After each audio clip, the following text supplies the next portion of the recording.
नमस्कार मेरे दोस्तों, मैं विजय केतकी और आज की ये कहानी है वो सुनो जो ना कहा गया हो। जैन मास्टर की कहानी। बहुत समय पहले की बात है। चाइना के एक राजा ने अपने बेटे को अच्छा शासक बनाने के मकसद से एक जैन मास्टर के पास भेजा। जैन मास्टर ने कुछ दिन अपने साथ रखने के बाद युवराज को एक साल के लिए जंगल में अकेले रहने के लिए भेज दिया। जब युवराज लौटे तो मास्टर ने पूछा, बताओ तुमने जंगल में क्या सुना? मैंने कोयल की कूक सुनी, नदियों की कलकल सुनी, पत्तियों की सरसराहट सुनी, मधुमक्खियों की गूंजन सुनी, मैंने झिंगुरों को शोर सुना, हवा की धुन सुनी। युवराज अपना अनुभव सुनाता चला गया। जब युवराज ने अपनी बात पूरी कर ली तब मास्टर बोले, अच्छा है, अब तुम एक बार फिर जंगल जाओ और तब तक तुम्हें कुछ नई आवाज़ें ना सुनाई दे तब तक मत लौटना।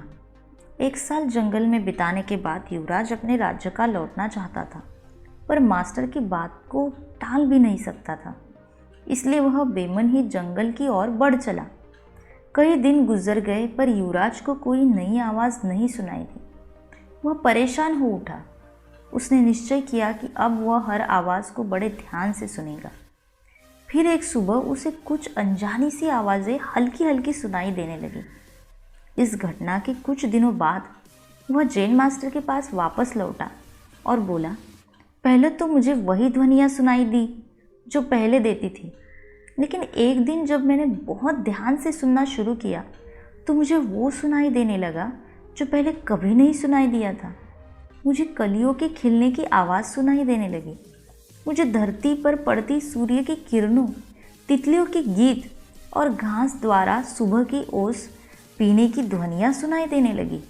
यह सुनकर जैन मास्टर खुश हो गए और मुस्कुराकर बोले, अनसुने को सुनने की क्षमता होना एक अच्छे राजा की निशानी है, क्योंकि जब कोई शासक अपने लोगों के दिल की बात सुनना सीख लेता है, बिना उनके बोले उनकी भावनाओं को समझ लेता है, जो दर्द बयान किया गया हो उसे समझ लेता है, अपने लोगों की अनकही शिकायतों को सुन लेता है, केवल वही अपनी प्रजा का विश्वास जीत सकता है, कुछ गलत होने पर उसे समझ सकता है और अपने नागरिकों की वास्तविक आवश्यकताओं को पूरी कर सकता है।